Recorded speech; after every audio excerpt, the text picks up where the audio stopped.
What's up, everyone? Today we're going to start working on the Buick because, as you can see, I'm all bundled up. That means it's getting cold here. I can see my breath, and that means so ends the car season because in the Northeast they start putting salt on the roads and the cars come off. Not a good combination. But that doesn't mean we can start slacking on these things. We had a great year with them. The Super has some work to be done because we wanted to get it onto the track before the end of the season. We successfully did that, but that meant we had to cut some corners, namely not having the intercooler hooked up and a bunch of stuff that I just want to tidy up. So the Super is going to get dug into this winter, and the Buick, well, we need to get this thing ready for next year. This year was a lot of fun. We somehow managed to get this thing from Texas all the way home in New York with only one breakdown. So I'd say that's a pretty good success. But by the time I got there, the old worn out 350 was definitely showing that she wanted to kind of retire. But I didn't let it, and I ended up driving it to a bunch of Cars and Coffees, not only in town, but 45 minutes away to Bennington, Vermont, to the Hemmings Cars and Coffee. So even though this thing's been screaming for mercy for a little while, I have not shown it any. And it shows. The engine is definitely getting to the point where even taking a 20-minute ride, I have no oil pressure by the time I leave and get there, and by the time it cools down, from operating temperature back down to cool, the oil pressure comes back, which leads me to believe we have a main bearing issue. And I've said that many times, and we're going to find out, because when we pull this 350 out and get the car ready for the 455, we're also going to take that 350 and do a diagnostic autopsy. What was the failure? What was the cause? I've had a couple people think that it's because the oil pickup tube is getting clogged. I don't think that's the case. I think it's the bearings, but we'll find out. That's the cool thing about the autopsy part of it. So first and foremost, before we go ahead and pull the 350 out, we need to send her off in the right way, and that is a cold start, because it is cold. It's very cold.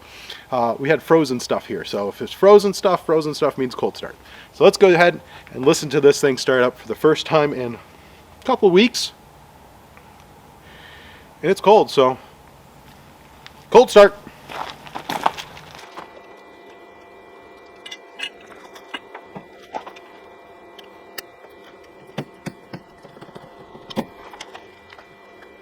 It's a bit dry. Not a big fan, but it's cold. Need a little help. Battery's not doing too well.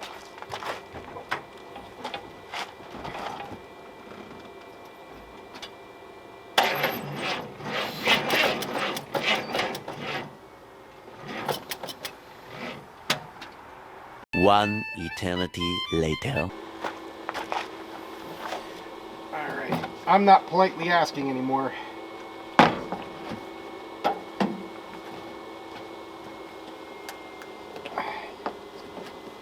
Government issued nonsense.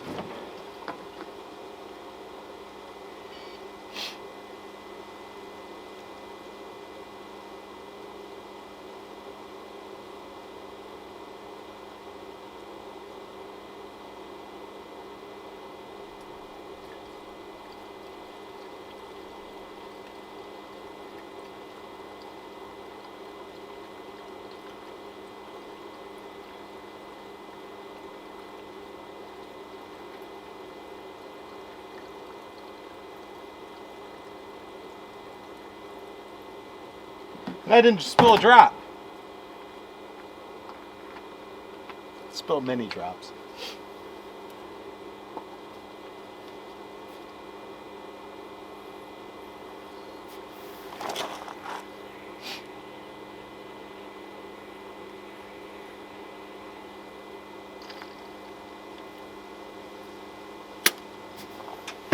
All right, wakey, eggs and bacon. Get that out of your way.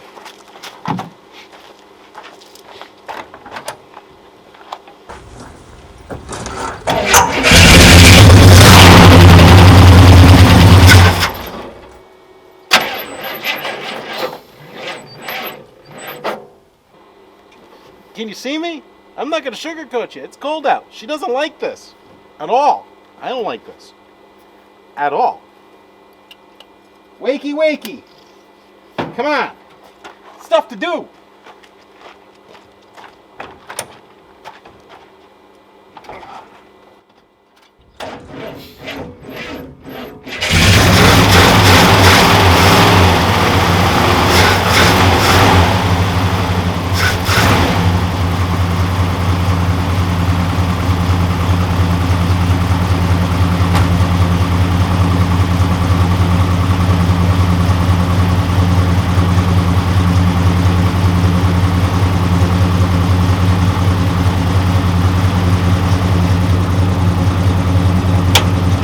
she's tired. I'll tell you what, she still wants to go out in a little bit of dignity before she gets her old new muscle in. Freaking love Buick, guys, I'll tell you what.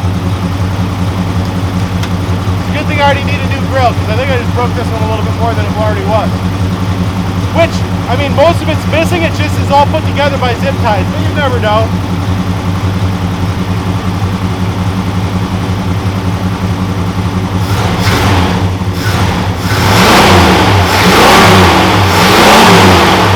So guys, real quick, tomorrow this engine comes out. She's tired, she's old, she's beat. I beat on her. I drove her 2,500 miles.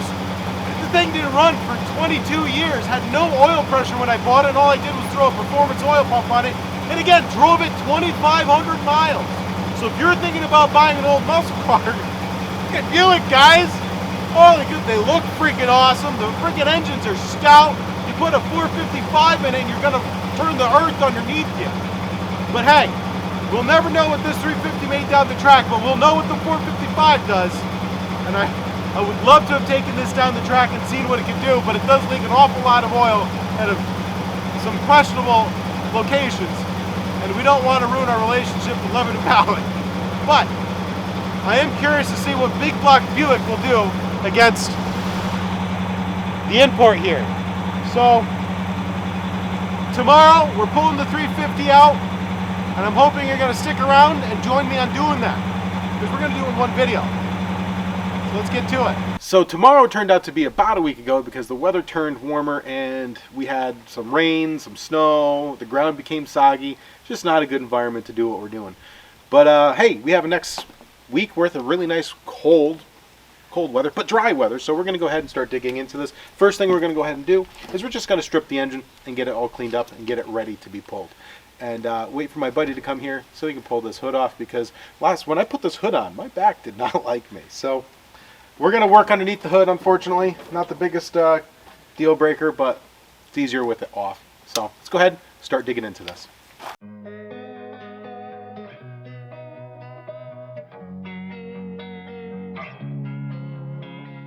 Losing time, I'm fading fast. I just want to make it last. Have I ever mentioned how much I hate working with gloves?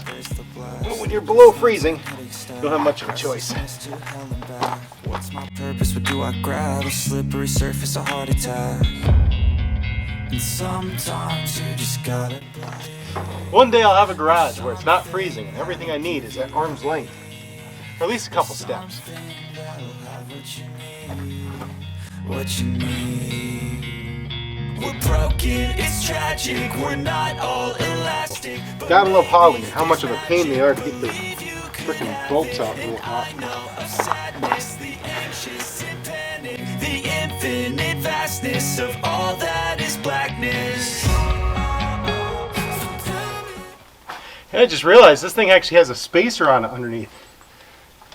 Someone was doing hot rod and stuff with this engine.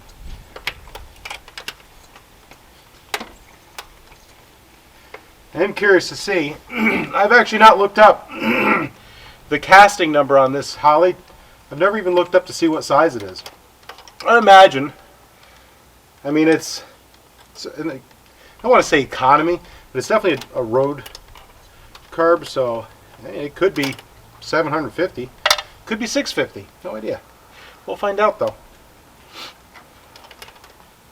Although, you know what? It would make sense that they have a spacer underneath this, because the Buicks were not square bore. So I bet you this is an adapter, not just a spacer. But that makes sense.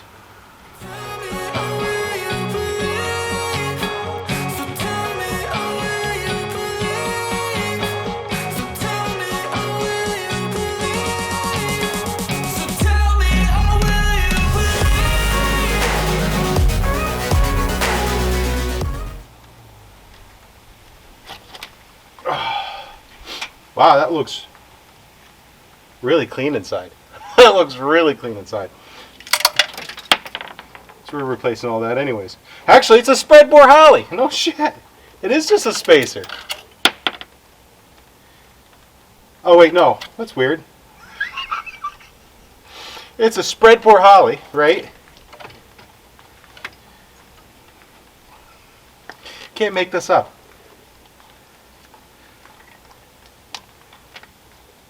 I'm going to bring you guys over here for a second. You need to see this.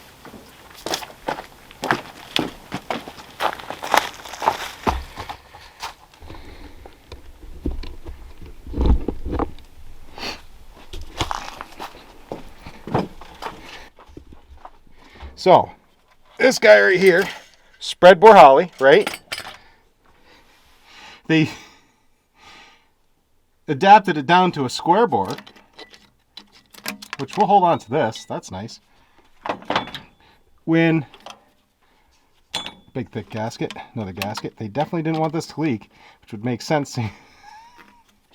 Nothing like restricting your airflow, guys. Like, who needs full open secondaries? Like, all right then. So there's that. Interesting choice. Let's keep digging into this. Can't make it up. So for the inquiring minds, running the actual number off of this, which is 80555-1, this is a 650 CFM spread bore carburetor. Mind you, they were using this adapter plate, which is a spread bore to a square bore. Now, as you can see, the square bore would actually indicate the fact that it is square, and you can see that yeah, that's not how it's supposed to be. What they should have used was one of these guys right here, which this is just a spread bore spacer. So adapter spacer to spacer's spacer. That's correct, wrong. Back to digging this apart. As you can see, the glove thing worked out real well. I've decided to go with the old-fashioned route of working until your fingers are just totally frozen and numb. Work a little bit longer, go inside, warm up, come back out, rinse and repeat. I believe Benjamin Franklin once said that the definition of insanity is doing the same thing over and over again and expecting a different result. Let's see how long we can do it this time. So we got the old carburetor down in the basement. It'd be cool to do a rebuild on that. I would like to use that with the other Buick 350 I have. I have plans of putting that into something like a CJ7 or CJ5 or something, but it's a little bit down the road from now. Right now, we got to focus on this thing and get this 350 out of here. I'll tell you what, instead of fighting these old bolts that you see just chilling back here, take a plasma cutter.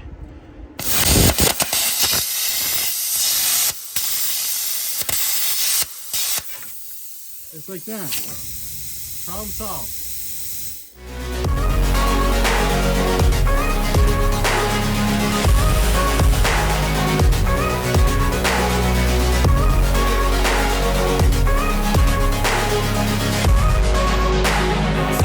A big shout out to my buddy Rich for swinging by and helping me take off that hood. It's not the lightest thing in the world, but we're all pretty much, hopefully, we're all pretty much set to start pulling this engine.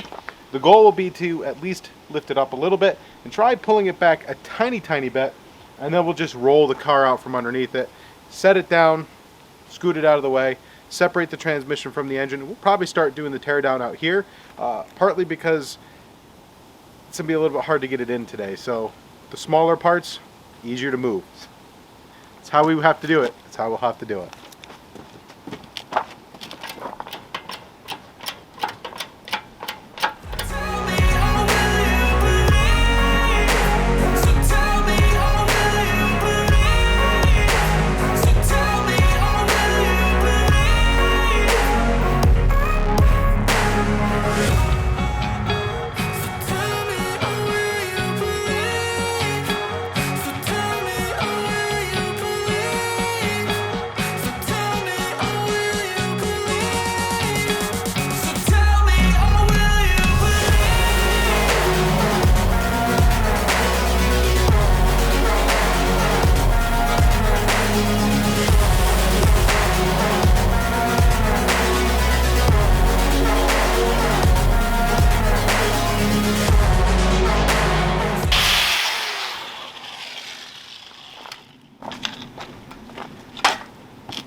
Sometimes when you're good, you're good. Come take a look at this.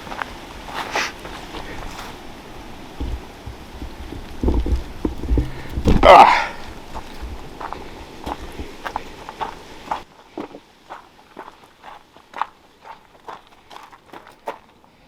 Oh yeah, like a glove, like it was meant to be.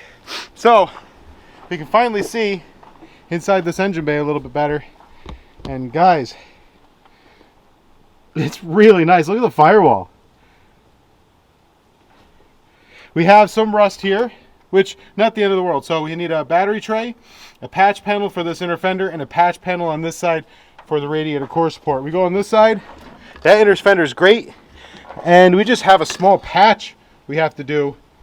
Not even a whole patch panel. Like yeah, sure, we have some things to do, but like, guys, this is not bad. So next is we got to strip all this out of here, which I won't do right now. The big thing is I need to get the transmission off. Once we get this transmission off, we can scoot this engine inside. As I said, I can't take this and bring it all in one piece. It's got to be, you know. But I'm going to go back inside because it is wicked cold. So I'll be back in a few. Well, very little fighting to get this where it is. Not too bad. We have confirmed something that I kind of suspected in the very beginning, and that is this is not the original engine. The reason why I say that is when I got it home, I was curious to see the overall condition of the engine from the outside, not really going in too in depth. But yeah, we were able to determine that the casting numbers on the driver's side didn't really line up for a 1970 block.